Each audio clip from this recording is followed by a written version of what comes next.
अलंकापुरी पुण्यभूमी पवित्रा तेथे नांदतो ज्ञानराजा सुभाषिता महापुण्यराशये नमस्कार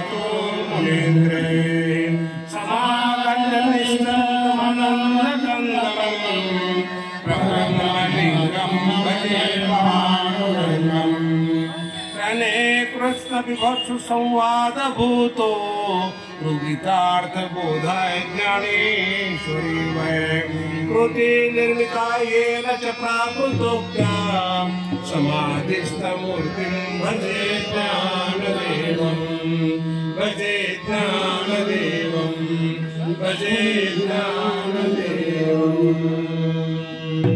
गोपाल कृष्ण भगवान की जय।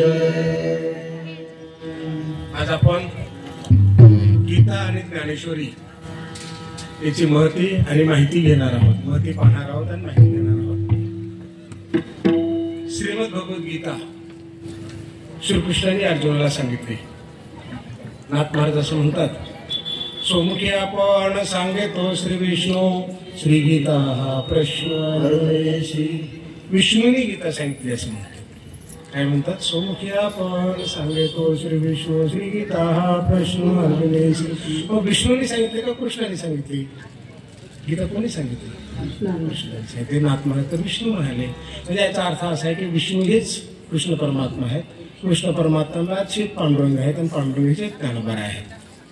हे चौघ एक आहे। कोणी सांगितलं? सगळ्या संतांनी सांगितलं। जनाबाई म्हणते, महाविष्णूचा अवतार सखा ज्ञानोबा हे महाविष्णूचा अवतार आहेत असं जनाबाईने सांगितलं। सेना महाराज म्हणतात, महाविष्णूचा अवतार सखा माझा ज्ञानेश्वर, ज्ञानेश्वराच्या चरणी सेना लोकांगणी। सेना महाराजांनी महाविष्णूचा अवतार म्हणून सांगितलं। आपण रोज आरती करतो, त्या आरतीमध्ये म्हणतो, लोपले ज्ञान जगी अवतार पांडुरंग नाव ठेविले ज्ञाने। पांडुरंगाचा अवतार, त्यांचं नाव ज्ञानोबा। साक्षात पांडुरंगाने नामदेव महाराजाला सांगितलं, देव म्हणे नाम्या पाहे ज्ञानदेव मीच आहे। अरे नामा ज्ञानदेव मी आहे ना। अर्जुना संकट पडताय जडवारी कथा सांगे हरी कुरुक्षेत्री, आणि त्याचे अवतार धरी अलंकापुरी ज्ञानाबाई सुंदरी ताराव्या।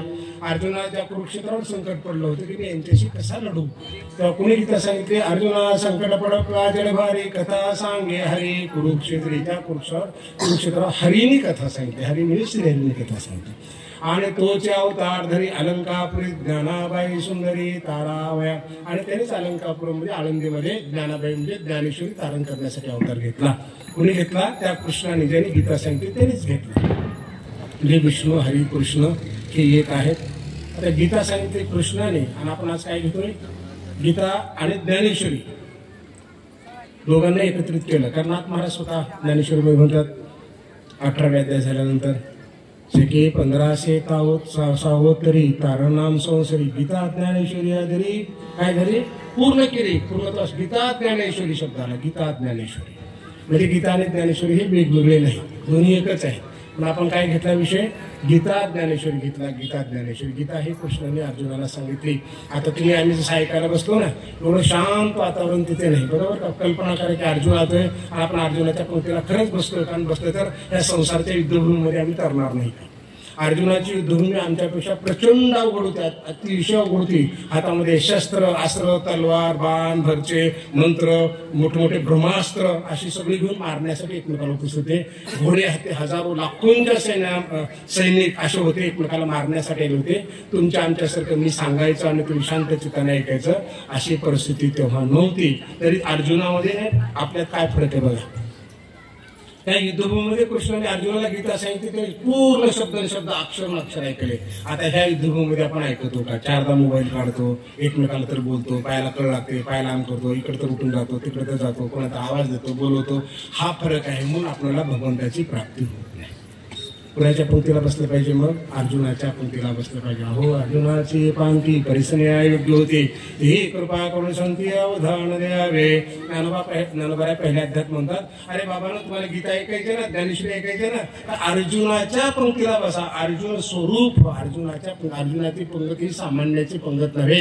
18 अक्षोणी सैन्य दोन्ही बाजून लढायला आले, एकमेकाला मारायला आले. काय धुणार असेल, काय गर्द असेल. अहो, इथल्या 1000-500 लोकांना शांत बसा म्हणून 10 लोकांनी सांगितलं तर आपण ऐकत नाही. गुळगुळ आवाज येतो, लेकर बाजूला खेळतात. तिथं तर 18 अक्षोणी सैन्य होते, एकमेकाला मारायला आलं. तेव्हा एकदा मारू असा प्रकार होता. त्याच्यामध्ये कृष्ण परमात्मा गीता सांगतात आणि अर्जुन ऐकतो. म्हणून माऊली काय म्हणाले, तुम्हाला गीता ऐकायची ना, तर तुम्ही काय करा, अर्जुनाच्या पंक्तीला बसा. अर्जुनाच्या आता दीज अवधान, तुम्ही बोलविल्या मी बोलेन, जैसे चेष्टे सूत्राधीन दारू यंत्र. अरे मी कधी बोलणार आहे? तुम्ही जर लक्ष देऊन माझ्याकडे ऐकलं तर मी बोलणार आहे. आणि मी स्वतः बोलणार नाही, तुम्ही बोलविल्या मी बोलेन. तुमच्याकडे बघून बोलणार आहे, तुमच्या चेहऱ्याकडे बघून बोलणार आहे. कारण निवृत्तीनाथ सुद्धा श्रोताच होते माऊली गुरु ऐकायला नेवाशाला. गुरुला पण म्हणतात आणि श्रोत्याला पण म्हणतात की तुम्ही लक्ष दिलं. वक्ता नो हे श्रोते नवेन, अहो चंद्रकांतो ध्रुवता की रहोय, प्रीती सामर्थ्य चंद्री की नोहे. म्हणून वक्ता नो हे श्रोते नवेन. चंद्रकांत म्हणजे पाझरतो खरा, पण ते सामर्थ्य त्याच्यामध्ये आहे का? त्या चंद्रामध्ये आहे. त्याच्या बळावर तो पाझरतो. अगदी माझं बोलणं कुणावर अवलंबून आहे? तुमच्या चेहऱ्यावर अवलंबून आहे, तुमच्या हावभावावर अवलंबून आहे. तुम्ही किती माझ्याकडे लक्ष देणार त्याच्यावर अवलंबून असं ज्ञानोबा म्हणतो. म्हणजे आम्हाला कुणाच्या पंक्तीला बसायचे? अर्जुनाच्या पंक्तीला. गीता ही सामान्य गीता नव्हे, साधं शास्त्र नव्हे, सगळ्या शास्त्रांची जननी आहे. ते 18 शास्त्रांची जननी आहे, 6 पुराणांची जननी आहे. जगाच्या पाठीवर जेवढे शास्त्र आले त्या सगळ्या शास्त्राचा आधारस्तंभ गीता असं ज्ञानोबाने अनेक ठिकाणी ज्ञानेश्वरमध्ये सांगितलं. आणि वस्तुस्थिती सुद्धा हीच आहे. पण आपल्याला गीता ऐकण्यासाठी काय करायचंय? अर्जुनाच्या पंक्तीला बसायचंय. मी काय अर्धा 2-2.5 तास सांगेन तो भाग वेगळा, पण आपल्याला आयुष्यभर गीता ऐकायचे, घरी ग्रंथ वाचायचे, एक शब्द पाठ करायचे, श्लोक पाठ करायचे आणि त्याचं चिंतन करायचंय. गीतेचं चिंतन करायचंय. वाचे गीत गायचे, गाता गाता सर्वांनी ऐकीजे रया. कानोबाराय म्हणतात गीता ऐकायची ना, तर वाचत कशी? धर्मक्षेत्रे कुरुक्षेत्रे समवेता असं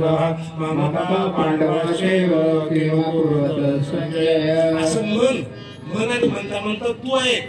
नाही आपल्या मनात चालू राहतं का? आपण कालच पाहिलं हरिपाठ चालू राहतो, जप कर्म हरिविनय धर्म. अरे कोणतं राहा वाटतं बरं, विष्णू विनयाचं भेटतं, तू गेलं बरोबर.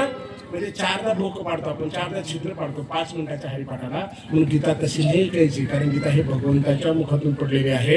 बाकीचे शास्त्र ग्रंथ हे भगवंतावर लिहिलेले आहेत.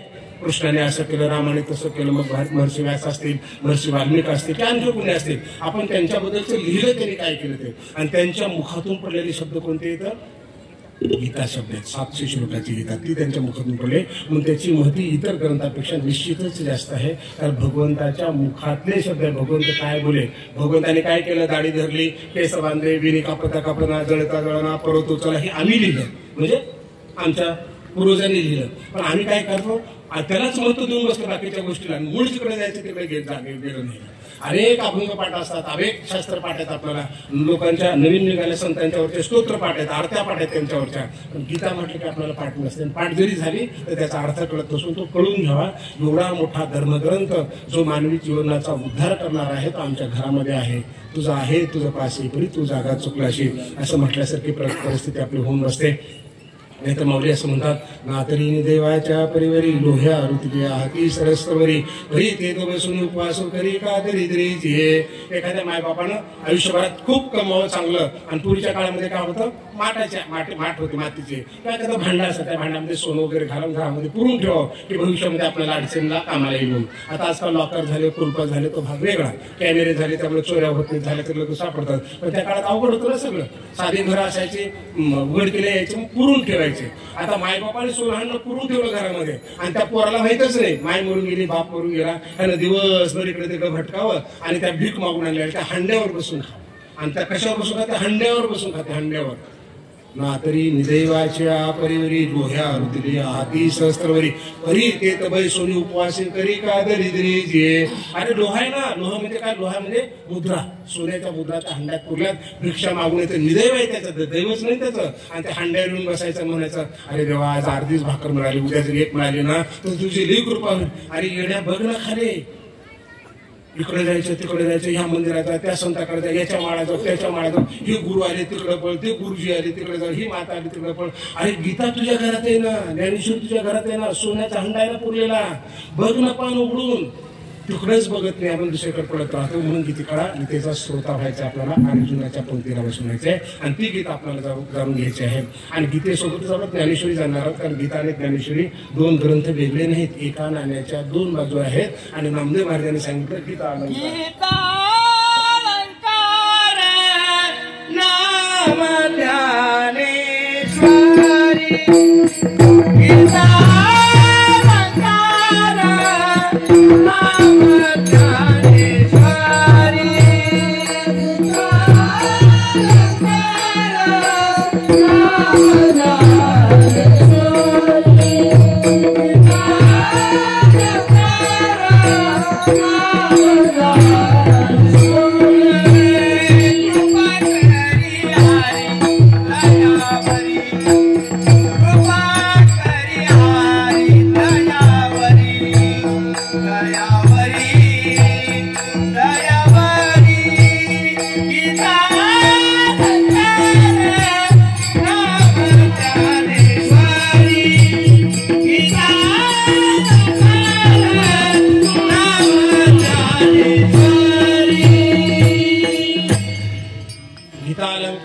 ज्ञानेश्वरी ब्रह्मानंद लहरी प्रकट केली. गीतेचा हा अलंकार आहे, म्हणजे गीता आणि ज्ञानेश्वरी वेगळे नाहीत. आपण सुरुवातीला नाथ महाराजांची ओळी पाहिली होती. 18 अध्याय संपल्यानंतर नाथ महाराजांनी ज्या 5 ओव्या टाकल्यात लिहिल्यात, म्हणजे मौलींच्या कृपेनंतर. कारण ज्ञानेश्वरीची प्रतिशुद्ध करण्याचा अधिकार नाथांना मौलीने स्वतः दिला होता. मौली संजीवन समाधीस्थ जाऊन बसले ज्ञानेश्वरी लिहिल्यानंतर, आणि बराच कालावधी गेला, जवळपास 300 वर्षापेक्षा जास्त कालावधी गेला. ज्ञानेश्वरी काय काय चूक झाली ज्ञानेश्वरीमध्ये कोणाच्या लक्षात आलं नाही. कारण पाठांतराच्या माध्यमातून भक्तीचा प्रसार व्हायचा, गीतेचा प्रसार तसंच भक्तीच्या मार्गातून व्हायचा, पाठांतरातून व्हायचा. कारण लिहिण्याची साधनं नव्हती आणि विशिष्ट लोकांनाच लिहिता येत होतं, विशिष्ट जातीतल्याच लोकांना लिहिता येत होतं. आणि त्यांनी त्यांच्या बुद्धीचा वापर केला, त्याच्या लेकरातून चुका झाल्या, त्यांच्या शिष्यातून चुका झाल्या. आणि ज्ञानोबा लक्षात आलं. 300-350 वर्षानंतर मग नाथ महाराजांना बोलून घेतलं. अजानवळ्या वृक्षाची मुळी ज्ञानदेवी येऊन स्वप्नात सांगितली मात मज लागे. दिवे ते जपंज मदनाचा पुतळा प्रब्रह्म केवळ बोलत असे. अजान वृक्षाची मुळी कंठास लागली येऊन आनंदस्थळी काढवेगी. ऐसे स्वप्न होता आलो अलंकापुरी तो नंदी माझारी देखिले द्वार. एका जनार्दनी पूर्ण पडले श्री गुरु भेटले ज्ञानेश्वर. ज्ञानोबरायांनी स्वप्नातून दृष्टांत दिला आणि बोलून घेतला, रे नाथा ये ज्ञानेश्वरीची प्रशुद्ध कर. 300-350 वर्ष संगमित समाधी बसल्यानंतर समाधी कुठे होती हे पण माहिती नव्हतं. नाथ महाराजांनी 13 दिवस तिथं उपोषण केलं, बसले आणि नाथांना मध्ये बोलून घेतलं. खाण्यापिण्याची व्यवस्था केली बाहेर सगळ्या त्यांच्या सेवकांची. 3 दिवस काय काय बोलले असते दोघे एकमेकाला माहिती नाही. आणि त्याच्यानंतर ही प्रतिशुद्ध होऊन आपल्या समोर आले आणि सगळं लिखाण झालं. तर नाथ महाराज शेवटी म्हणाले, शके 1500 सावत्सरी तारण नाम संवत्सरी एका जनार्दनी त्या जरी गीता ज्ञानेश्वरी प्रीती शुद्ध केली. आणि ही ज्ञानेश्वरी गीता ज्ञानेश्वरी परत केली, म्हणजे गीता ज्ञानेश्वरी दोन्ही प्रती आपल्याकडे उपलब्ध झाल्या नाथ महाराजांच्या माध्यमातून. म्हणून आपण फक्त ज्ञानेश्वरीचा अभ्यास न करता किंवा चिंतन न करता किंवा गीतेचं न करता गीता ज्ञानेश्वरी असा विषय घेतलाय. काही बुद्धिवान लोक असे ते म्हणजे गीता ज्ञानेश्वरी कसे काय होऊ शकतात, तर नाथ महाराजांनी सांगितलं. आणि गीतेचं हे लेकरू आहे, अलंकार आहे. आता नामदेव महाराजांचं प्रमाण माऊलीने दिलं. गीता अलंकार नाम ज्ञानेश्वरी ब्रह्मानंद लहरी प्रकट केली. हे अलंकार आहे. आईचं कौतुक लेकराचं कौतुक हे वेगळं करायचं नाही. लेकराचं कौतुक केलं की आपोआप खुश होते आणि निसर्गाचा नियम आहे. म्हणून आपण ज्ञानेश्वरी आणि गीता दोन्ही गोष्टी पाहणार आहोत. गीतेमध्ये गीता कधी सांगितली इकडे बघू अगोदर. अर्जुन 12 वर्ष अज्ञातवास यज्ञ वनात पाहिला, वनवास भोगला. 13 वर्ष अज्ञातवास भोगला. अनेक मंत्र तंत्र विद्या शिकल्या. कारण दुर्योधन म्हणाला की सुईच्या टोकावर देणार नाही. लाक्षात जाण्याचा प्रयत्न केला, बायकोचे वस्त्र फेडले, खूप त्रास दिला, मरण्याच्या पलीकडे त्रास दिला. आणि सगळा त्रास भोगून आता अर्जुन म्हणाला आता हे 13 वर्ष संपल्यावर असा मारेन तसा मारेन. 5 पांडव उठले, 5 पांडवाच्या बाजूने लाखो सैनिक उठले. हे बिलकुल बदला घेऊ. आणि सामान्य जनता सुद्धा पांडवाच्या बाजूने होती, कारण त्यांच्यावर झालेला अन्याय सहन करण्याची क्षमता संपून गेली होती. आणि सगळ्या लोकांना माहित होतं की पांडवावर कौरवाने अन्याय केला, त्यांचं राज्य द्यायला पाहिजे. आणि हे म्हणाले सुईच्या टोकावर सुद्धा देत नाही. एवढा चिडून होता अर्जुन, एवढा चिडून होता असा मारेन. युद्धभूमीमध्ये आला आणि काय बघितलं काय, अरे मामा काका दादा गुरु भाऊ पुतणे शिष्य आणि ह्यांना कसं मारायचं. इतकी दिवस 13 वर्षात माहिती नव्हतं का कुणाशी युद्ध करायचे म्हणून. माहिती होतं ना. मला तर पुढल्या वर्षी मी कीर्तन करणार आहे, स्वतःमध्ये मला तारीख दिलीच पाहिजे. आमच्या पोराला द्या, आमच्या पोरीला दिली आम्ही तारीख तुम्हाला. अरे बापरे एवढ्या लोकांसमोर. का बरं माहित नव्हतं का? माहित नव्हतं, वर्षभर माहित नव्हतं. इथे घाबरायला काय झाले. आबा माहित होतं तुम्हाला, 13 वर्ष माहित होतं ना, घाबरलं नाही होती ते. काय म्हणाले यांना कसा मारू, आपतेष्ट आहेत सगळे, यांना कसा मारू. मग कृष्णाने सांगितलं कसा मारू. अरे काय करतो अर्जुन, युद्ध करावं लागेल ना. पहिला अध्याय सुरू झाला गीतेचा. 18 अध्याय गीतेमध्ये आहेत. 700 श्लोक आहेत. 574 श्लोक अर्जुनाच्या कृष्णाच्या मुखातून पडले. 85 श्लोक अर्जुनाच्या मुखातून पडले. 40 संजयाच्या मुखातून, 1 धृतराष्ट्राच्या मुखातून. असे 700 श्लोक आले. 700 श्लोक आले. असे 700 श्लोक जे आले तर माऊली असं म्हणतात की हे 700च्या 700 श्लोक कृष्णाच्याच मुखातले आहेत असं सांगायचं. कृष्णाच्याच मुखातले, अर्जुनाच्या संजयाच्या धृतराष्ट्राच्या नाही. कारण करता करिता गीतेचा कृष्ण परमात्मा आहे, त्यांना निमित्त करून त्यांच्या मुखातून घेतलेला आहे. जे ये शास्त्री एको श्रीकृष्णाचे वाच्य वाचको हे प्रसिद्ध जाणे लोको भलता हे. ज्ञानोबा म्हणतात तुम्ही ज्ञानी आहात ना, समजून घ्या या शास्त्रातले जे शब्द आहेत ते कृष्णच वाचक आणि वाचक आहे. ये शास्त्री एको श्रीकृष्णाची वाच्य वाचको, श्रीकृष्ण स्वतःला सांगितलेलं आहे. आणि गीता सगळीच्या सगळी कृष्णाच्या मुखातून पडलेली असं माऊलींनी सांगितलं आपल्याला. कारण का अर्जुनाला निमित्त केलं. अर्जुनामध्ये क्षमता आहे का समजून घेण्याची. भगवंत आपण सांगा बरं. भगवंत हा 14 भुवनाचा मालक आहे, जो विद्येचा देवता आहे, जो गायनाचा देवता आहे, जो ज्ञानाचा देवता आहे, ज्याच्या झोपण्याच्या गुरण्यातून जे बाहेर पडले. एवढा ज्ञानी आहे. जिथं ब्रह्मदेव कमी पडतो, गणेश कमी पडतो, सरस्वती कमी पडते, तिथं अर्जुन प्रश्न विचारू शकतो का सांगा. म्हणून काय केलं, अहो अर्जुनाला निमित्त केलं. अहो अर्जुनाचे नेमिसे आपण पेची दुजे ऐसे नटून या आपण या उद्देशे बोलिले जे देव. अर्जुनाला निमित्त केलं आणि गीता सांगितली. पटते का तुम्हाला हे? महिला भगिनी पडते का तुम्हाला? अर्जुनाला निमित्त केलं कृष्णाने, कृष्णालाच गीता सांगितलं, असं होऊ शकतं का? छोटासा काही लोकांना पटत नाही ना, तर तुम्हाला छोटासा प्रश्न विचारतो. माऊली तुमच्या समोर लिखपुरे बरोबर आहे, तुमच्या मानवी तुम्ही अशी मान हरवली पटत नाही बरोबर आहे. खरंच बोललं पाहिजे श्रोत्याने, पटत नाही तुम्हाला. त्याने करायला काय काय कळतं मला माहिती नाही, पण तुम्ही एका दिवशी म्हणता, संध्याकाळी म्हणता, त्याला काय म्हणता, बाळा आता तुझे पप्पा आले ना शेताहून, कुठे नोकरीला असते, कंपनीत कुठे असते बरोबर ना. आता तुझे पप्पा आले ना, मग आपण काय करू, मस्त आपण हॉटेलला जायचं, ढाब्यावर जायचं, मॉलमध्ये जायचं, खरेदी करायची, डोसा खायचा बरं का, पप्पाला सोडायचंच नाही यावेळेस, असं करायचं तसं करायचं बरोबर आहे. तुम्ही म्हणू लागले की आपल्याला असं घ्यायचंय, खरेदी करायचं, फळणं करायचं, मस्त हे करायचं, कपडे घेऊ, मॉलमध्ये जाऊ. कुणाला म्हणून लागले हो तुम्ही? त्या लेकराला, वर्ष 1.5 वर्षाच्या. आता मला तुम्हाला हे प्रश्न विचारायचे आहे, त्या लेकराला मॉल कळतो का, डोसा कळतो, इडली कळते त्याला? कोण कुणाशी बोलते मग? कोण कुणाशी बोलते? आई आयुष्यच बोलतेय. फक्त लेकराला निमित्त केलंय, फक्त लेकराला निमित्त केलंय. कृष्ण परमात्मा स्वतःलाच बोलतायत, फक्त अर्जुनाला निमित्त केलंय, निमित्त केले अर्जुनाला. लक्षात आलं का? अहो आरसा देखील घुमटे किजे धनंजया ते तयानु हे आपण या लागी जैसे. माऊली असं म्हणतात, आरसाला धूळ आली, आरसाला तुम्ही स्वच्छ केलं, आरसा साफ केला. कुणासाठी साफ केला आरसा? आरसा चांगला दिसावा म्हणून केला का काही दुसरं कारण होतं? आपण चांगला. अहो आरसा देखील गोमटे की जे, गोमटे म्हणजे चांगलं, गोमटे की जे धनंजय ते तयानु हे आपण या लागी जैसे. अरे त्याच्यासाठी साफ नाही केलं, स्वतःसाठी साफ केलं. स्वतः अर्जुनाला निमित्त केलं, आरसा साफ केला. अर्जुनाला सांगण्यासाठी नाही केलं, स्वतःला बोलायचं होतं म्हणून गीता सांगितली. कारण सामान्य नव्हे, अर्जुनाला सरळ सांगितलंय, मी आगवेची श्रेष्ठी आधी म्हणत्या अधिक्रिटी होत परतपटी तंतू जेवी ऐशा व्यापका माते जाणावे ते भूतिविदे काय करावे परी हे तुझे योग्यता नव्हे म्हणून असो. काय म्हणाले कृष्ण परमात्मा अर्जुनाला? अर्जुना त्या श्रेष्ठीमध्ये उभा आडवा धागा जो रचला गेला ना, तो सगळा मी आहे, सगळा एवढा व्यापक आहे. मी नाही, अशी जागा जगाच्या पाठीवर नाही. आणि तुला सांगून काय उपयोग आहे? तुझी काही पात्रता काय समजून घेण्याची? कुणाची? ज्याचे घोडे धुतले, ज्याच्या रथाचा सारथी झाला, ज्याला भेटायला म्हणतो की माझा जन्म तुझ्यासाठी झालाय अर्जुना, तुला मार्गदर्शन करण्यासाठी माझा जन्म झालाय. आणि त्या अर्जुनाला कृष्णाने सांगितलं तुझी पात्र काय समजून घेण्याची, समजून घेऊ शकत नाही, शेवटी कृपा केली, आत्मज्ञान दिलं आणि त्याला म्हटलं की तुझी पात्रता नाही. का? कारण तू समजून घेऊच शकत नाहीस. का समजून घेऊ शकत नाही? या कारणे मी पिता, अरे मी जगाचा पिता आहे, मी पितामहाचा पिता. हे आठवीत आहे, हे 8वे चिता की म्हणत असे बापण स्वतः भले केले. अरे मी पितामहाचा पिता अर्जुना. आणि अर्जुनाला काय म्हणाले? बाळ म्हणाले. बाळ, बा म्हणजे बाळ. अर्जुन बाळ आहे का? हो. कारण याच्यामध्ये चिंताच करू नका म्हणतात नानोबर आहे, ते बाळाचं आहे का? हे काय नंदाचं लेकरू आहे का? या कारणे मी पिता, ही 8वीत आहे, ही 8वे चिता की म्हणत असे बापण स्वतः भले केले.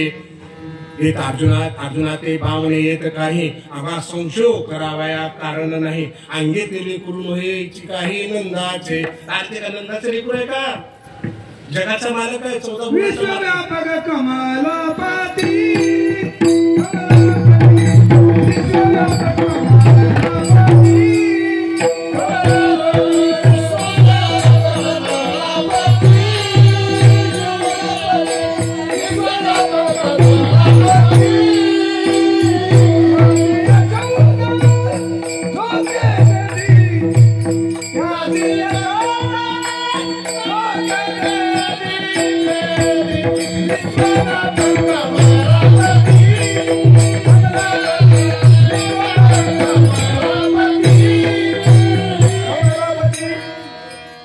विश्वव्यापक आहे कमलापती. अनंत प्रमाण उदरी हरी हा बालक अनंत प्रमाण त्याच्या उदरामध्ये आहे.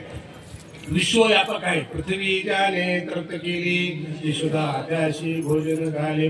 विश्वव्यापक आहे. पृथ्वीला तप्त करण्याला ताकद आहे. अर्जुन त्याच्याकडून ऐकू शकत नाही. अर्जुनाला काय केलं? निमित्त केलं, त्याच्या डोक्यावर हात ठेवला आणि तुम्हाला मला सगळ्याला गीता सांगण्यासाठी, केवळ अर्जुनाला युद्धाला प्रवृत्त करण्यासाठी गीताने सांगितले. अर्जुनाला माध्यम करून संसारामध्ये जे लढायचे आपल्याला, अर्जुनाच्या युद्धभूमीमध्ये 18 दिवसानंतर का होईना जीत किंवा हार ठरलेली होती. कोणी तर हारणार होतं, काय जिंकणार होतं. पण आमच्या युद्धभूमीमध्ये आम्ही रोज मरतो, रोज जगतो, 10ला पडतो, 10ला किरकिऱ्या करतो, पुन्हा नमस्कार म्हणतो, पुन्हा जय हरी म्हणतो, पुन्हा तोंड वाकड्या करतो. सकाळी किरकिर झाली संध्याकाळी गोड बोलतो, रात्री किरकिर झाली सकाळी गोड बोलतो, पुन्हा किरकिर. ह्या युद्धभूमीमध्ये, संसारच्या युद्धभूमीमध्ये जगते नाही, मरते नाही, हारते नाही, जिंकते नाही. आदळा आपटीमध्ये चाललाय. सुख दुःखाच्या 2 नाण्याच्या 2 बाजूवर संसार चाललाय. आणि अर्जुनाच्या भूमीमध्ये यश पक्क होतं किंवा अपयश पक्क होतं. आणि या अर्जुनाला सांगायच्या सगळ्या संसारातल्या की बाबांनो तुम्ही सुद्धा गीतेकडे या. कारण मनुष्य हा देह मागून मिळत नाही. मनुष्य हा देह न मिळे मागुता. मागून मिळत नाही, तुम्हाला मिळाले. अतिशय भाग्यवंत धन्य मी जन्मालो दास विठोबाचे. आम्ही भाग्यवंत आहोत. आणि ह्या भाग्यवंतामध्ये भर कशाची पडणार आहे? मी कोण हे माझा परिचय झाला पाहिजे. मी करतोय ते बरोबर आहे का? पाप पुण्य कशाला म्हणायचं, जन्म मृत्यू कशाला म्हणायचं, कर्तव्य कशाला म्हणायचं, भक्ती कशाला म्हणायची, हे सगळं 700 श्लोकाच्या माध्यमातून सांगितलं. आणि ते बघू लागलो आपण. अर्जुन काय म्हणाला? मी यांच्याशी कसा लढू? आणि 13 वर्ष काय झोप काढली होती का? 13 वर्षात पळाला होता ना, 12 वर्ष अगोदरी पळाला, नंतर 1 वर्ष अज्ञातवासात गेला. आता म्हणतो मी यांच्याशी कसा लढू? आता कृष्णाच्या ठिकाणी जर आम्ही असतो, तुमच्यापैकी आमच्यापैकी कोणी असता आणि अर्जुनाला आपल्याला म्हणला असता, आपण कृष्ण होतो का? 2 मिनिटासाठी फक्त विचार करा, कल्पना करा. आम्ही 2च गोष्टी केल्या असत्या. काय केल्या असता? ए तुला लढायचं नाही ना, मग मला कशाला बोलवलं? लढू वाटलं, लढलं तर जा तिकडे, मला काय करायचं तुझं? बरोबर आहे. हे पहिलं काम केलं असतं. किंवा दुसरं काय केलं असं? असं बोलायचं, हे येड्या लढत नाही म्हणतोस का? तुझ्या बायकोचं वस्त्र पिलं हन, लाक्षाखान्यात जाळत होते तुम्हाला, तुमच्या राग करते हन, सुईच्या टोकावर देत नाही मध्ये हन. याच्याशिवाय काही केलं असतं का आपण? तिसरं काहीच केलं. इथं पेटवलं असतं किंवा आपण निघून गेलो असतो. कृष्ण निघून पण गेले नाहीत, पेटवलं पण नाही, पेटवलं पण नाही. काय सांगता रे अर्जुना? तुला कोणी सांगितलंय की तुझ्या मारण्याला हे मारणार आहेत? तुला मारणार नाहीत कशावरून? आणि तू जर नाही मारणार, हे जगणारच आहेत का? कधी ना कधी मरणार आहेत ना. याच्या पाठीमागे तो कुठली तर विश्वशक्ती आहे, जन्म देणारी, मारणारी. तू तुझं फक्त कर्म कर. तू ना तुझ्या मारण्यानं आणि न मारण्यानं ह्यांच्यावर काही विपरीत परिणाम होते. तुला तुझं फक्त कर्तव्य करायचंय. कारण क्षत्रिय म्हणून जन्माला आलायस, तुला न्यायासाठी लढायचं आहे. फक्त तुझं काम कर. यश देणं न देणं दुसऱ्याचा विषय. दुसऱ्याचा म्हणजे कोणाचा? माझा विषय. सगळ्या जगाचा करता करिता मी आहे. आणि हे मोठे पण तुझ्याकडे घेऊ नको, मी असा मारीन तसा मारीन. अरे तुला मारणार नाही कशावरून? युद्धभूमी आहे, तुझ्यापेक्षा सुद्धा मोठमोठे येते. तुला एवढा अहंकार कशाचा आहे की मी मारू शकतो म्हणून? त्याला सगळं समजावून माणसात आणलं. आणि ती गीता आहे 700 श्लोकाची. त्याच्यामध्ये 18 अध्याय आहेत. 700 श्लोक आहेत. 700 श्लोकात तुम्हाला प्रारंभी सांगितलं मी 574 श्लोक भगवंताच्या मुखातून पडले, 85 अर्जुनाच्या मुखातून प्रश्न स्वरूपामध्ये, आणि संजय सांगतोय धृतराष्ट्र घरी बसून ऐकतोय. एका श्लोकात फक्त धृतराष्ट्र सुरुवातीला बोललेला आहे. शेवटपर्यंत 699 श्लोकामध्ये धृतराष्ट्र पुन्हा बोललेला नाही. संजय 400 श्लोकामध्ये बोलले. आपल्याला माहिती असावं, जर उद्या आपल्या लेकराला म्हटलं की गीता काय, तुमची 5 मिनिटं बोलाल का, तुम्हाला सांगाल का, आम्हाला सांगता येईल. गीतेचे क्लासला तो गीता पाठ होते, पण आम्हाला गीताच काय माहिती नसते. आपला धर्मग्रंथ आपल्याला माहिती असतो, आपलं ज्ञान आपल्याला माहिती असावं, कारण सगळ्या धर्मग्रंथाचा हा आधारस्तंभ आहे गीता, आधारस्तंभ आहे. पहिल्या अध्यायामध्ये पहिला अध्याय अर्जुन विषादू, 18 अध्याय गीतेमध्ये पहिला अर्जुन विषादू, अर्जुनाला दुःख झाला, अडचण वाटले, आणि त्या अध्यायामध्ये पहिल्या अध्यायामध्ये 47 श्लोक आहेत. ज्ञानोबाने त्याचं स्पष्टीकरण केलं. 275 ह्याच्यामध्ये काय केलं, त्या 700 श्लोकाची गीता माणसांना आपल्याला तुम्हाला कळत नव्हती, कारण ती संस्कृत भाषेमध्ये आहे, आणि संस्कृत भाषा आम्हाला माहिती नसल्यामुळं ज्ञानोबाने त्याला प्रकृत भाषेमध्ये केलं. आणि ही गीता फक्त ज्ञानोबारायच सांगू शकत होते, कारण तो कृष्णाचा अवतार होते, विष्णूचा अवतार होते. दुसरं उदाहरण मी तुम्हाला सांगतो की तुमच्यापैकी जर असं म्हटलं, आपल्या बसल्या एखाद्या व्यक्तीबद्दल आपण बोललो, हे कोण आहेत, कसे आहेत, त्यांच्या बायकोने सांगितलं माझा नवरा असा आहे, तसा आहे, फलाण्यात दिसतं. आईने सांगितलं माझा मुलगा असा आहे, फलाण्यात दिसतं. पोराने सांगितलं माझा बाप असा आहे, तसा आहे. मला खरं सांगा बरं, बायको 100% नवऱ्याबद्दल सांगू शकते का? शक्यच नाही. मायबाप सांगू शकतात ते 100%? शक्यच नाही. लेकर सांगू शकतात का? शक्य. मग कोण सांगू शकतं? वा, फक्त स्वतःच सांगू शकतो मी. काय, कारण मी काय काय करू बाहेर मलाच माहिती आहे ना. याच्या अगोदर काय केलं, लग्नाच्या नंतर बायकोला माहिती असेल, बायकोला नंतर माहिती असेल, पण घरातून जेव्हा बाहेर निघायला फिरायला चालू निघावं ते मलाच माहिती आहे ना. मग मायबाप कोणच नाही ना, आमच्या पोरानं काय काय करून ठेवलं हो, आम्हाला सांगितलंच नाही, कळलंच नाही म्हणतो की नाही आपण. मायबापात कळायला पाहिजे होतं. म्हणजे ज्याचं त्यालाच कळू शकतो, जो तो सांगू शकतो. कृष्णाला हे 100% माहित होतं. मी जी गीता 4-5 हजार वर्षापूर्वी सांगितली, ही गीता मी फक्त मीच सांगू शकतो. द्वारकीहून जग जेटे आले पुंडलिकाचे भेटे. द्वारका सोडली, पुंडलिकाचा पंढरपूरला भेटण्यासाठी आले. कमरेवर हात देऊन उभा राहिले, आणि त्यांच्या लक्षात आलं की आपला अवतार चुकलाय थोडासा. आता आपण उभा राहिलो, आपण बोलत नाही कोणाला, मग गीता कशी सांगायची, कशी सांगायची. लोकले ज्ञान जगी हितने कोणे अवतार पांडुरंग नाव ठेवले ज्ञाने. या लेकरांनी अवतार घेतला गीता सांगण्यासाठी, कारण त्यांनाच माहिती होती. कारण दुसऱ्याच्या मुखातून पडले असते कदाचित गीता इतर ग्रंथाप्रमाणे बाजूला जाऊन पडली असते. एखाद्या लायब्ररीमध्ये जा, असे मोठमोठे खंड असतात, शेकडो 50-50 खंड असतात, मोठमोठे ग्रंथ आहेत, हजारो पानाचे. कोण कोण किती वाचतं. पण आमची ही गीता ही ज्ञानेश्वरी शेकडो पारायण झाली तरी चालू आहेत. सोमवारी पारायण सुरू होतं, रविवारी संपतो, कोणाचं 3 दिवसात होतं, कोणी 1 दिवसात करतं. किती पारायण झाली माहिती नाही, कारण पुन्हा पुन्हा पुन्हा आपण वाचत राहतो, कारण त्यांच्या मुखातून पडलेले प्रमाण दिलं ना. सुमुखे आपण सांगतो श्री गीता हा प्रश्न अर्जुने स्वतःच्या मुखातून सांगितलं. ज्ञानोबाईंनी ज्ञानेश्वरी सांगितली, म्हणून ती टिकून आहे. 18 अध्यायाकडे आपण आलो. पहिल्या अध्यायामध्ये अर्जुन विषादयोग आहे. 47 श्लोक 275 ज्ञानोबाईंनी लिहिल्या, आणि सुरुवात झाली ओम नमो श्रीहद्य वेद प्रतिपाद्य जय जय स्वस्वदेव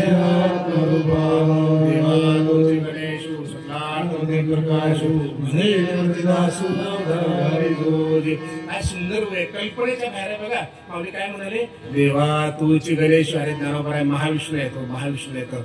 गणपती त्यांना मामा म्हणून त्यांच्याकडे जातो भेटण्यासाठी. गणपती त्यांच्याकडे जातो, एवढा त्यांचा मामा असणारा, ज्ञानाचा राजा असणारा गणपतीचं महत्व गणपतीला दिलं. अरे देवा तूचे गणेशू सकलार्थमते प्रकाश, सगळ्या ज्ञानाचा प्रकाश तुझ्याकडे आहे. कोण म्हणाले हे? म्हणे निवृत्ती दासू अवधान. मी कोण आहे? निवृत्तीचा दास आहे. निवृत्ती कोण आहे?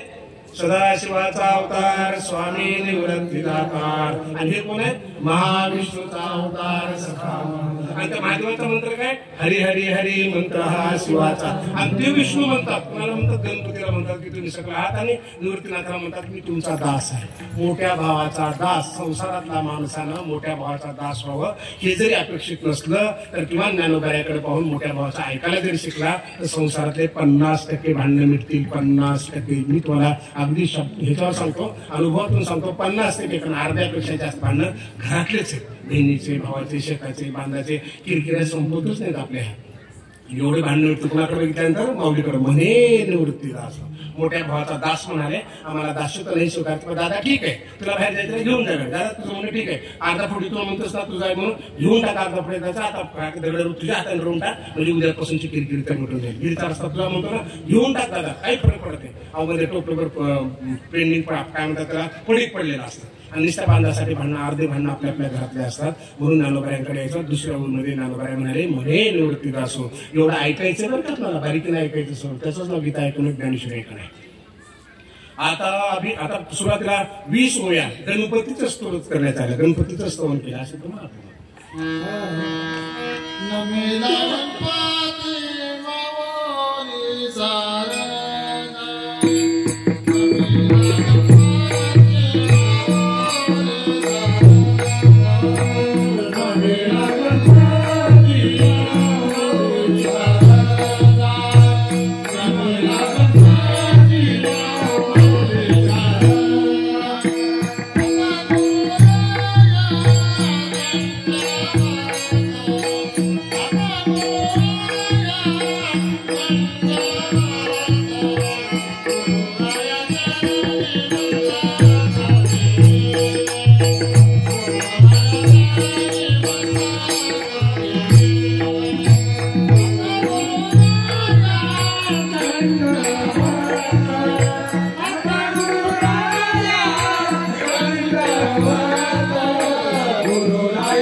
त्याचा मान त्याला माऊलीने दिला.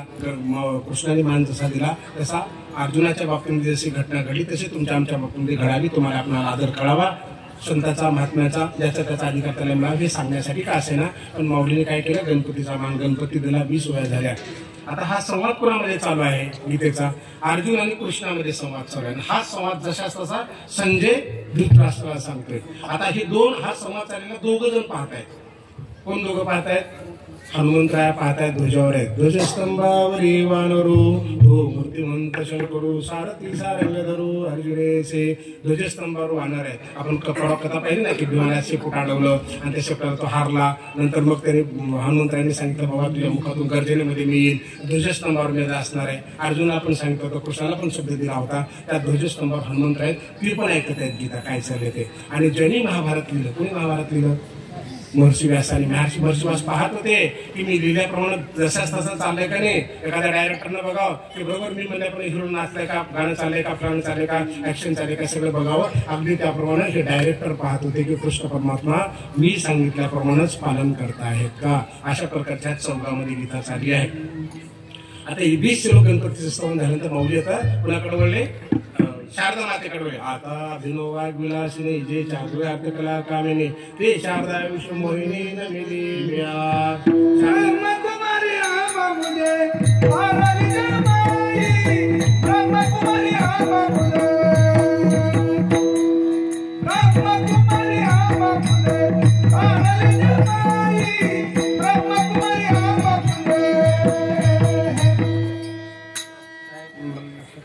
काय प्रमाणे ब्रह्मकुमारी आंबामध्ये शारदेचं स्तवन केलं. शारदा ही विद्येची देवती आहे. भगवंतांनी शारदेचं विद्यार्थी केलं. त्याच्यानंतर गुरुकडे वळले. गुरु माऊली म्हणतात, काय म्हणतात? म्हणून जाणते सद्गुरु भजिले तेने कर्तकार होईले जैसे मूळ संचने सहजे शाखा पल्लव संतोषते. आता माऊली गणपतीचं स्तवन झाल्यानंतर शारदेचं स्तवन झाल्यानंतर आपल्या गुरुचा आशीर्वाद घेत आहेत. आणि गुरुबद्दल माऊली बोलू लागले. काय म्हणतात? शाण्या माणसाने झाडाच्या बुडाला पाणी घातलं तर सगळं फळ पानं फुलं फांद्या सगळ्या टवटवीत होत्यात हे लक्षात ठेवावं. तसं गुरु एकदा भाजला की बाकी सगळं ज्ञान आपोआप टवटवीत होतं. फुलाला वेगळं पाणी घाला, फांद्याला वेगळं घाला, बुडाला त्या खोडाला वेगळं घाला आणि फळाला वेगळं घाला. करण्याची गरज नाही, कारण मुळाला घातलं की संपलं. तसं गुरुला मुळाला भजलं की बाकीच्या गोष्टी आपोआप प्राप्त होतात, आशीर्वाद प्राप्त होतं, ज्ञान मिळतं. पण गुरुकडे बसले. गुरुबद्दलचं माऊली आता प्रमाण देऊन गेले, त्याच्यामुळे आपण त्या प्रमाणाकडे जात नाही.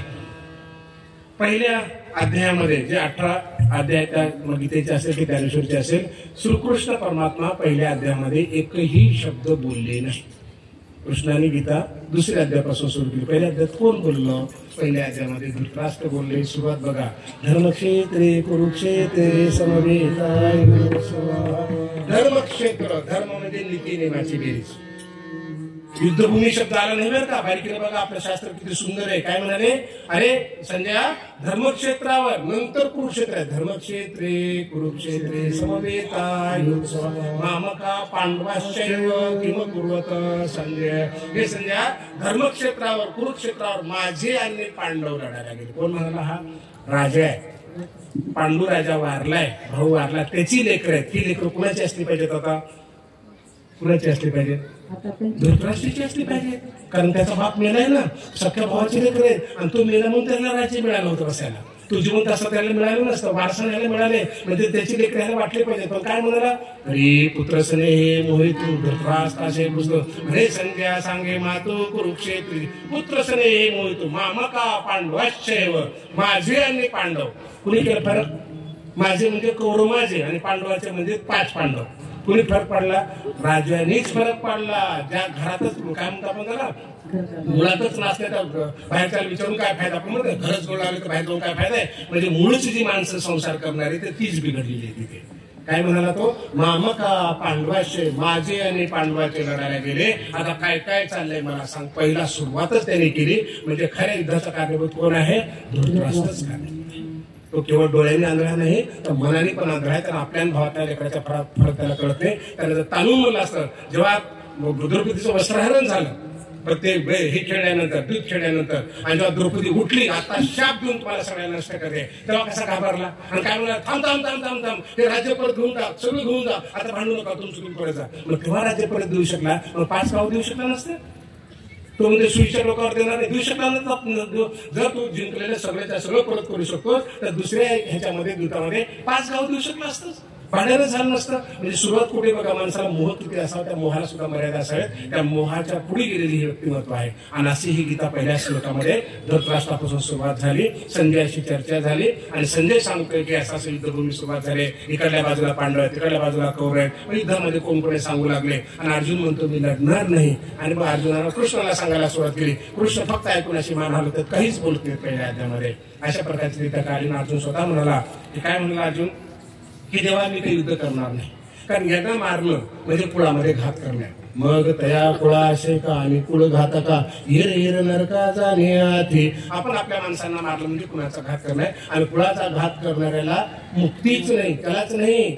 देखे वंशवृद्धी समस्त या परी होय पतित मग वांडिती स्वर्गस्थ पूर्व पुरुष. जे मरून स्वर्गामध्ये गेलेले आहेत ना त्यांना सुद्धा खालून टाकून दिलं जातं, वर खाली टाकून दिलं जातं की तुझ्या कुळामध्ये चुकीचं घडू लागलं, तुम्हाला इथं राहण्याचा अधिकार नाही. जर कुळात कोणी चुकीचा वागला तर. देखे वंशवृद्धी समस्त यावरी होय पतित मग वांडिती स्वर्गस्थ पूर्व पुरुष. पूर्वपुरुषांना म्हणजे जे मरून वर गेलेले स्वर्गात त्यांना सुद्धा खाली टाकून दिलं जातं, कारण तुझ्या कुळामध्ये वाईट जन्म आहे. याचा अर्थ असा आहे की आम्हाला कुळात वाईट वागण्याचा अधिकार नाही. जर पाप पुण्य वगैरे करून जर कोणी वर गेले असेल, अध्यात्म सांगते. श्रद्धा का अंधश्रद्धा हा विषय आमचा नाही, कारण संतांनी सांगितलं त्याच्यावर आम्ही बोलतोय. काय म्हणाले ते? वरच्यांना खाली टाकून दिलं जातं पाप केल्यानंतर. म्हणजे याचा विषय असा आहे की आम्हाला तुम्हाला कुळामध्ये वाईट वागतात. कुळ म्हणजे कोण? बहीण, भाऊ, चुलता, मामा, गावातले जे जे नातेवाईक आहेत ना ते सगळे कुळात आहेत. त्यातला एक जर चुकीचा वागू लागला तर दुसऱ्याचं नुकसान करू शकतो. हा धडा आपल्याला इथे घ्यायचा आहे. गाडी 4 चाकाच्या टायरची गाडी आहे, मस्त भरलेली आहे, हवा टाक येत आहे आणि एकच पंक्चर आहे. झाले एक पंक्चर असेल, गेली गाडी पुढे जाईल का? गाडी पुढे नाही जाणार. 1 पंक्चर आहे, तुझ्या कुळातला 1 पंक्चर आहे. 6 एकर जमीन आहे. काय केलं? भावाने 2-2 एकर वाटून घेतली आणि मायबापाची 2 एकर छोट्या भावाला देऊन टाकले. 4 एकर बाप बेडा. आता त्याचे दिवस करायचे, श्राद्ध करायचे. आमचं उत्तर काय असतं? नाही 4 बापाच्या नावाचे त्याला काढून दिलेले त्याच त्याला करून घेईल. कर म्हणा तर मग कर म्हणा कोणी, कारण तुझ्याकडे 2 एकर ते करीत नाही. 2 एकर घेऊन जा, नाही करत काय करायचं कर. हे काय म्हणतो मला काय करायचं, मग तुला 2 एकर वाटून दिलं होतं, नाही जमणार असं म्हणून. मग त्या कुळावाशे का अरे तुला करावं लागेल ते करत नसेल तर. अरे श्रीमद भागवत पाहिला आपण. श्रीमद भागवतामध्ये धुंदकारीची कथा पाहिली. धुंदकारी प्रतयोनीमध्ये गेला होता. कुणाच्या मागे लागला? सावत्र भावाच्या, गोकर्णाच्या. सावत्र भावाला सोडलं नाही, त्याच्या माध्यमातून मुक्त झाला. हा तो तुझा सक्का भाऊ आहे, तुला कसा सोडे? नाही आम्हाला माहित नाही, 2 एकर काढून दिलं त्याच त्यांनी करा, नाही चालत. एका तुमच्या दोघा भावाच्या बांधावर झाड आहे मोठं, फक्त कल्पना करा, मोठं झाड बांधावर आहे आणि एक भाऊ काय करतो, तिकडून खत पाणी घालतो झाडाला, फळं यावेत म्हणून. काय म्हणून झाड मस्त प्रफुल्लित फळं येतील, बरोबर आहे. आणि इकडल्या भावाने विष घातलं झाडाच्या मुळाला. आता काय होईल?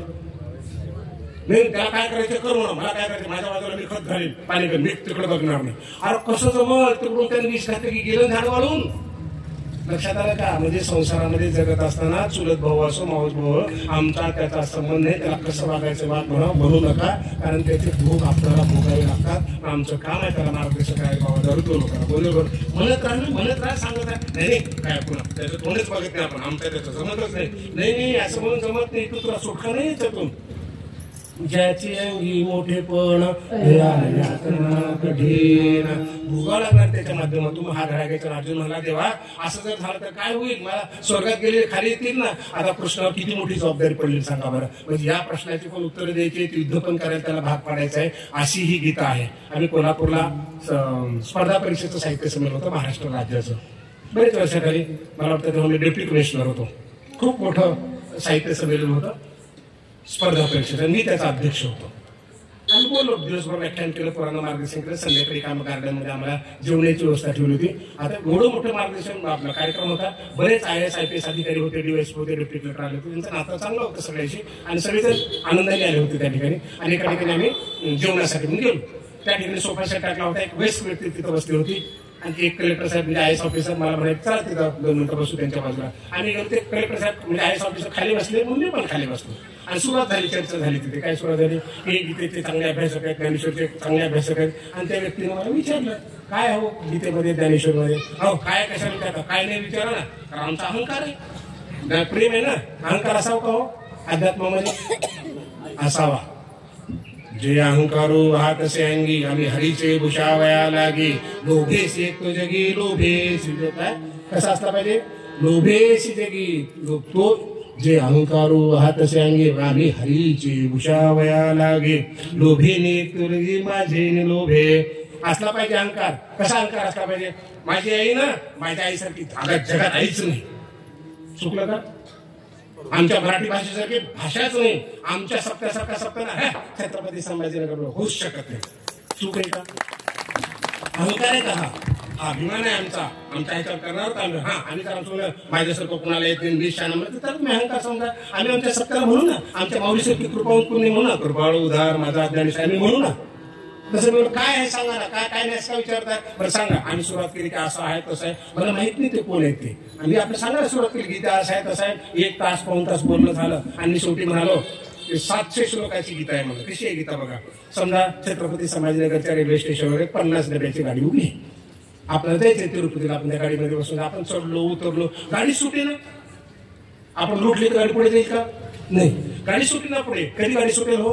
तो पुढच्या डब्याला जो ड्रायव्हर आहे ना गाडीचा, तो झेंडा दाखवतो बघा. आणि पाठीमध्ये सोट्यामध्ये गार्ड असतो, ते दोघे झेंडे दाखवतात. दोघांनी एकमेका झेंडाला दाखवला की म्हणजे 700 डबे 50 डबे जे असतील सगळे सुखरूप आहेत. आता गाडी चालू द्या. मी मला अशी गीता आहे. पहिली गीता काय? पहिल्या गीतेची सुरुवात कशी आहे? धर्मक्षेत्रे कुरुक्षेत्रे समवेतान.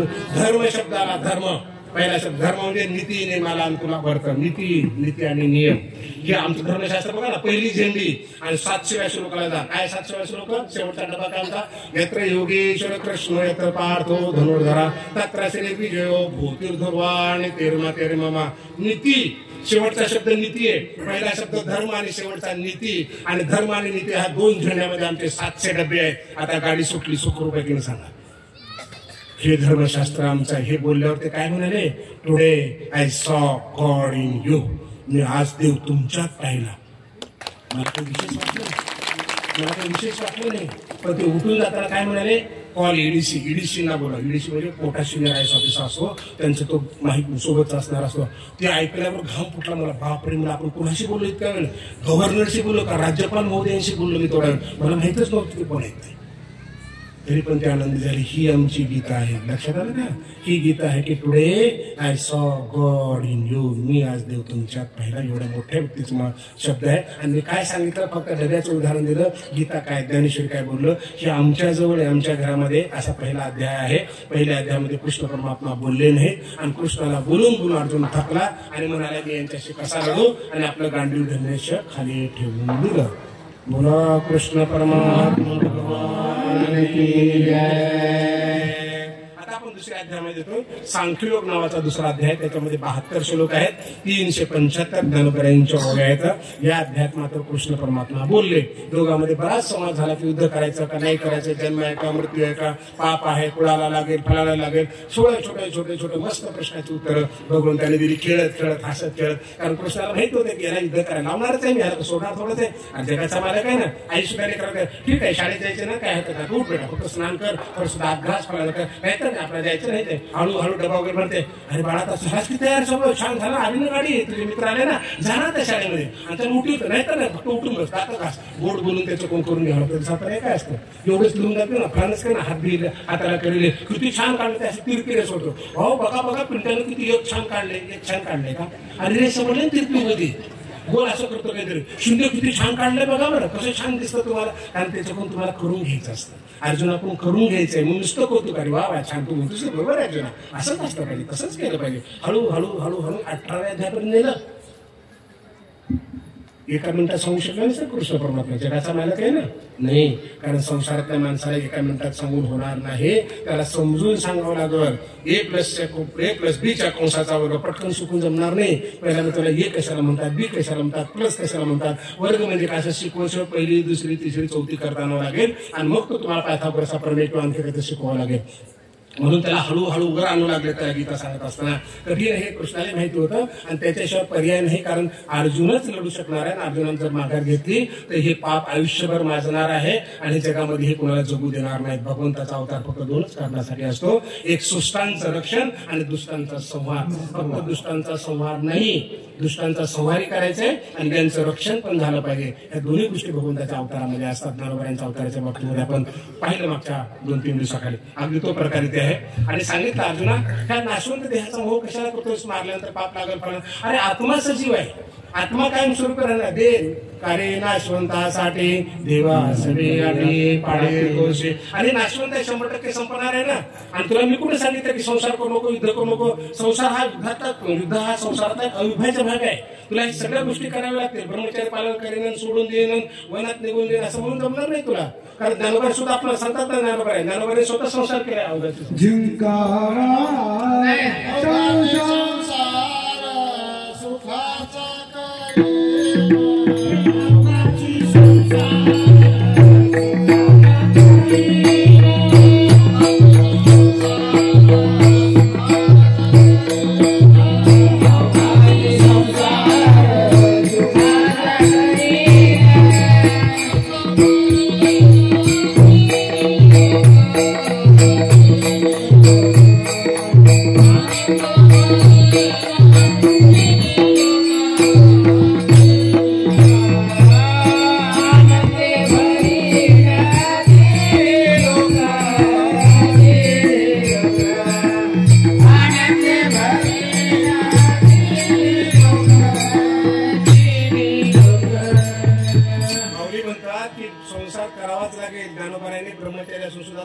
संसार केला. कृष्ण परमात्मा म्हणाले, कारण अर्जुन बोलला की आम्ही बोललो आणि माऊली बोलले की कृष्ण बोलले, कृष्ण बोलले की माऊली बोलले. मी कधी कधी कृष्णाचं नाव घेता माऊली म्हणले असं म्हणलं तर आपण समजून घ्या. कारण ते दोन एक आहे. ते कोणी सांगितलं आपल्याला, सगळ्या संतांनी सांगितलं. म्हणून तर ही वैभव इथपर्यंत पोहोचले ना. जे कृष्ण परमात्मा करू शकतात ते माऊली सहज केलं. किती गुडघे उठवले, भिंत चालवली, पाठीवर मांडे भाजवले, रेड्याला बोलावले. सामान्याचं लक्ष नाही का, सामान्याचं हे नाहीच ना. कारण विष्णूच भगवान करू शकतात म्हणून माऊली आपण सांगतात, कृष्ण सांगतात असं समजून आपण चालायचं. काय म्हणाले, अर्जुना तुला संसारी सोडता येणार नाही, युद्ध पण सोडता येणार नाही, तुला करावंच लागणार आहे युद्ध. तू कोण आहेस का. आता कधी कधी काय करता, हारलेल्या माणसाला मोठे पण द्यायचं. अरे तू फलाने केला ना बाबा, फलाने असं केलं ना, ते करू शकतोस ना, हे केलं ना, ते केलं. हे तर सातबार गोष्ट आहे, ते तर थोडी सहज करू शकतोस. तू MBBS अभ्यास केला, फलानेकडे केला, MPSC न करायला काय झालं, करू शकतोस ना. 12च्या 12 रात्री 12 जागलायस तू, हे करू शकतोस. आपण सांगतो ना मोठे पण, अहो महाराज तेवढा एवढ्या मोठ्या कीर्तनात फडसाब्याच्या ठिकाणी कीर्तन केलं, वाकचोरी माऊलीच्या ठिकाणी कीर्तन केलं, इथं न करायला काय झालं. आपण असं काय करतो, कौतुक कौतुक करून वर आणतो. आता अर्जुनाला पण तसंच केलं. अरे अर्जुना, निवांत कवचाचा ठाव फेडला ना तू, समुद्रातून काढून मारला त्यांना, महादेवासोबत युद्ध केलं ना किरीटी म्हणून, महादेवाकडून पशुपास्त्र मिळवलं ना. आणि एवढं धैर्य आहे तुझं, तुझं नुसतं नाव घेतलं तर लोक कापतात, फळा नव्हतं बिस्ता नव्हतं, देव लोक कापतात तुला. असं मस्त फुलून फुलून वर आणलं आणि त्याला सांगू लागले की हे करू शकतोस आणि तुला करावं लागणार आहे, कारण तुमचा हा जन्म हक्क युद्ध करणं, कारण तू क्षत्रिय आहेस, तुझ्या वाट्याला आलाय, लोकांना न्याय देणं भाग आहे. असं फुलवत फुलवत फुलवत वर आणलं भगवंतांनी त्याला सांगितलं.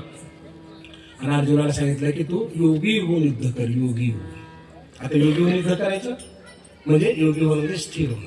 जालन्यामध्ये कार्यक्रम होता योगाचा, तर आम्ही डेप्युटी कलेक्टर होतो, आमच्या साहेबाला तिथं प्रमुख म्हणून बोलवलं. काय अडचण आली ते सांगितलं, आता वरिष्ठ आहे तर झालं, साहब आप जाइए मेरी जगह पे, मैं नहीं जा सकता हूँ, तो मुझे काम है.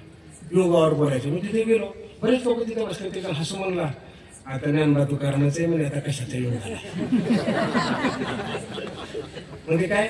आता योगावर बोलायचं आहे ना, हा बाबा काय महाराज माणूस किंवा अधिकारी माणूस योगावर काय बोलणार, तर त्या क्षेत्राचा लागतो ना. आता वरिष्ठ बोलले तो गुपचूप काय करतात, आमच्यासारख्या डेप्युटी कलेक्टर बोलायचं, त्यांच्या नजरेमध्ये मी लहानच होतो कलेक्टरच्या तुलनेमध्ये, काय बोलणार आहे.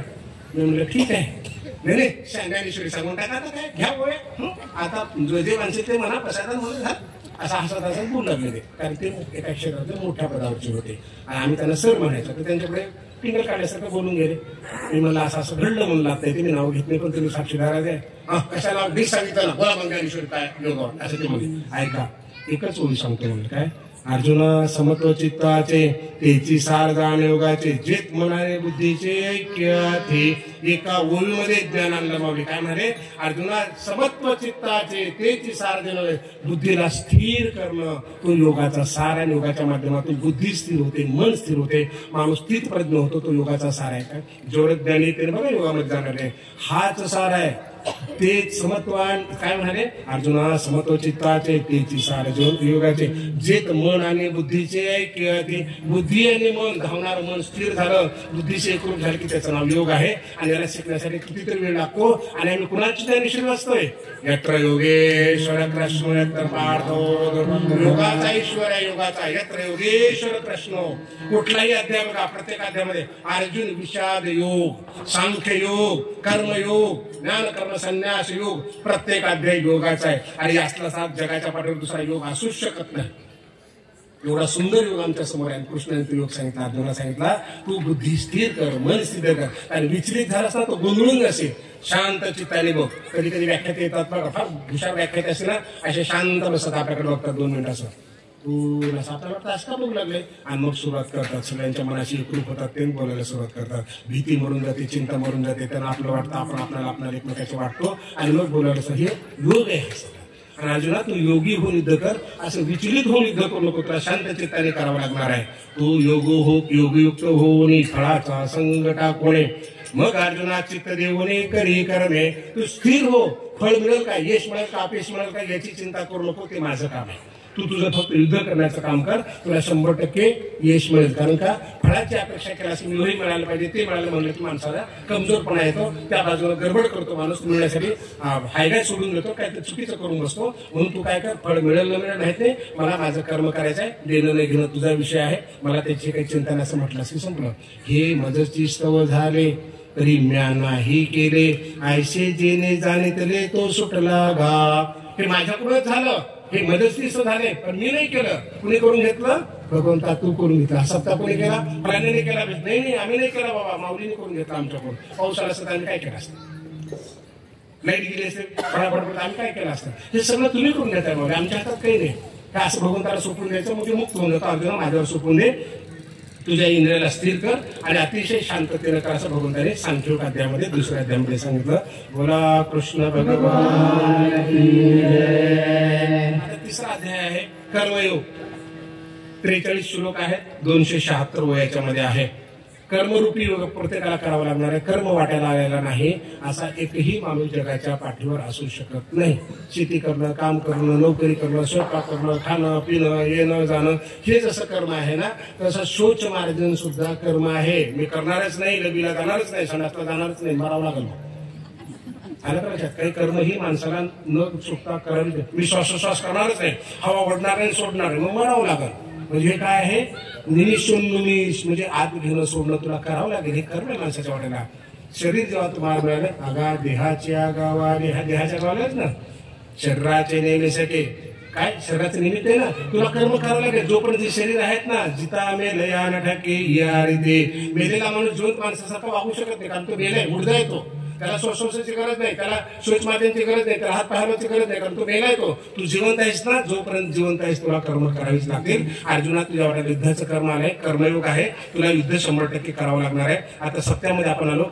श्रवण, कीर्तन, अर्चन, स्मरण हे सुद्धा यज्ञच आहेत, हे सुद्धा यज्ञच आहेत. कारण ते भगवंतांनी सांगितलंय. आपण यज्ञ करू लागलो. काही लोकांच्या मनात शंका होती, आम्ही इकडे पारायण करतो, मग तिकडे यज्ञ करू लागले, तिकडे पुण्य चालत नाही. चालत मिळू नये. तुम्हाला मी काल सांगितलं ना, काही 8 तास असतो. नाही, आम्हाला 50 किलो साखरच द्यायची, आम्हाला जिलेबीच वाटायचे, आम्हाला नारळच वाटायचे, आम्हाला चहाच द्यायचा, आम्हाला फळच करायचं, आम्हाला पोहे चालून द्यायचे, नाश्ताच आम्हाला करून द्यायचे.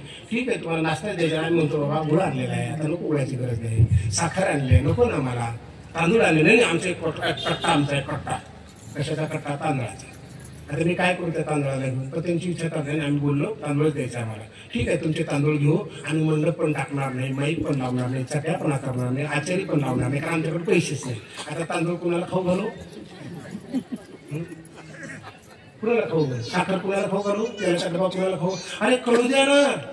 अरे त्याच्यात फरकच नाही ना. हे सगळं मिळून आहे, हे सगळं मिळून आहे, हे सगळं मिळून आहे. मंडप आहे म्हणून करता येतं, माईक येऊन बोलता येतं, लाईट कोण जेवत बसतो आपण. ह्या सगळ्या गोष्टीला पैसा लागतो. म्हणजे आम्ही तांदळाला पैसा दिला काय, तेलाला दिला काय, मिठाला दिला काय, मिरचीला दिला, चटईला दिला काय, तो भगवंताच्या महाप्रसादाचाच भाग आहे. एवढं आम्हाला कळलं पाहिजे. तिथे बसून तरी इतकाच योग करत असते ना, स्वाहा म्हणत असते ना, आम्ही इकडे वाचू लागलो म्हणून तिकडे ते करू लागलो. आम्ही जर वाचलं नसेल तर तिकडे करता असतात स्वाहा म्हणा स्वाहा म्हणतात, बघू कशाला म्हणतात, नाही म्हणू शकतात. परवा दिवशी करा म्हणा स्वाहा, आम्ही पालन करत. हा एवढं मुक्त व्हावं का? हा कर्मयोग आहे, हा कर्मयोग आहे. माझ्या सगळ्यांनी मिळूनच करावं लागतं. तुम्हाला उदाहरण सांगितलं, 4 चाकापैकी 1 पंक्चर झाला तर गाडी जात नाही. म्हणजे प्रत्येक जण त्या ठिकाणी तेवढाच महत्वपूर्ण. हे कळलं की जीवन सोपंच ताण येत नाही. असं आहे का? कृष्णाचं उदाहरण तुम्हाला पुन्हा पुन्हा सांगत असतो. करंगळी कृष्णाने लावली, पर्वत सगळ्या त्यांनी उचलला, पण काठाला कृष्ण काय म्हणा, अरे वा वा पेंड्या, अरे पोहे पाण्या दिसताना तुझ्यामुळं. खरं त्यांच्यामुळे होतं का? एवढा माणसांना करायचं, मोठेपण करायचं.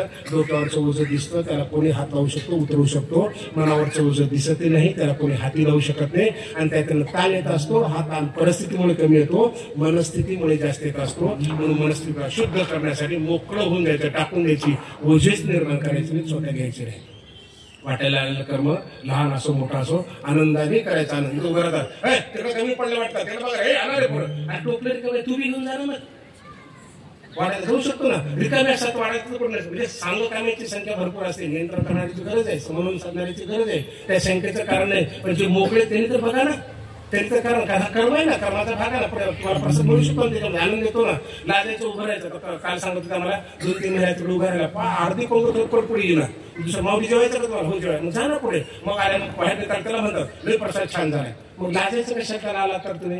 म्हणजे हे माणसाने सोडल्या पाहिजे त्या गोष्टी. माझ्या वाट्याला कर्माने खाण्याचा असो, पिण्याचा असो, पत्राला उचलायचा असो, वाढायचा असो, त्या ठिकाणी आपल्याला मुक्तपणे करता आलं की सोपं जातं. आणि ते मनाचे ओझे वाढत नाहीत. मनावरचे ओझे वाढायला परिस्थिती जशी कारणीभूत आहे, त्यापैकी बऱ्यापैकी मनस्थिती जास्त कारणीभूत असते. आणि ते मुक्त होण्यासाठी कथा वगैरे आपण ऐकायचे. 3ऱ्या अध्यायामध्ये आपण पाहिलं, कर्मयोग पाहिला. कर्मयोगामध्ये माऊली असं म्हणाले, अग्निमुखी हवन न करिले देवता पूजन, प्राप्त वेळे भोजन ब्राह्मणाचे, विमुख होईल गुरुभक्ती, आदर न करिला तिथी, संतोष दे दिल्या पुलिया, तया मग अपावो थोर आहे जेणे, हातीचे सकळ जाय, प्राप्तहीनला आहे भोग भोगो. तुमच्या वाटेला कर्माने अग्नीची पूजा केली पाहिजे, गुरुची पूजा केली पाहिजे. पाहुणा रावळाला त्याच्या सुखदुःखामध्ये तुम्ही गेलं पाहिजे. आणि पाहुणा रावळाच्या जर तुम्ही संतोष देत नसाल, त्यांच्या सुखदुःखामध्ये सहभागी होत नसाल, तर मग तया अपावो थोर आहे जेणे, हातीचे सकळ जाय, आणि प्राप्तहीन आहे भोग भोगो. जर पाहुण्या रावळ्याच्या मित्रांच्या सुखदुःखामध्ये तुम्ही सहभागी होत नसाल, तर कृष्णाने माऊलीला अर्जुना सांगतात, माऊली आपल्याला सांगतात की तुझ्याकडे जे काही प्राप्त झालेलं आहे ते हळूहळू नष्ट होईल, कारण तो अधर्मी झालाय. धर्म काय आहे, कर्म काय आहे, ते सुखदुःखामध्ये सहभागी होऊन. आपण म्हणतो ना, घरात बसून आणायचं, उद्या लग्न आहे तुमचं, नाही काय झालंय, आमच्या भाचीचं लग्न आहे उद्या, त्याच्यामुळे मी काही येऊ शकत नाही. ह्याला भाचीच नसते.